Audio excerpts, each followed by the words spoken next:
આ મારો પર્સનલ અનુભવ છે કે તમે જ્યારે કોઈની જોડે સારું કરો છો તો આ કર્મમાં તમને રિટર્ન મળે છે. અને આ જ કર્મમાં ખરાબ વસ્તુની ભાષામાં પણ આવે છે. એટલા માટે તમારું એક જીવન છે, સારી રીતે જીવો. લોકોનું સારું ના કરી શકતા હોય તો વાંધો નહીં, શાંતિથી બેસો, પરંતુ લોકોની લાઈફમાં બાધા ના નાખો. કારણ કે તમે જ્યારે કોઈની લાઈફમાં બાધા નાખો છો ડેફિનેટલી તમારી લાઈફમાં રિટર્ન આવે છે.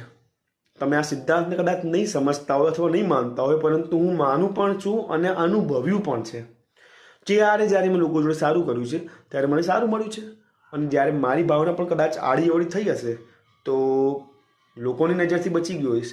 ઉપરવાળાની નજરથી બચવું આ દુનિયામાં ઇમ્પોસિબલ છે. આ યુનિવર્સ હંમેશા સારા જોડે સારાને કનેક્ટ કરે છે અને ખરાબને ખરાબ જોડે કનેક્ટ કરે છે. એનું બહુ સારું એવું મેથેમેટિક્સ ચાલે છે.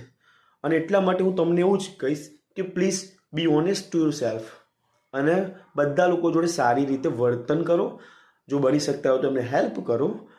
બસ આટલા જીવનના બેઝિક પ્રિન્સિપલ અપનાવશે ને તો રિયલમાં લાઈફમાં ચેન્જ આવશે. અને ચેન્જ હંમેશા ધીરે ધીરે આવે. આ કોઈ ફાસ્ટ ફૂડ નથી કે સ્વાદ લઈ લીધું, ખાઈ લીધું. It is the life. તમારે ધીરજ રાખવી પડશે. પછી જીવવાની મજા ના આવે તો મને કહો છો.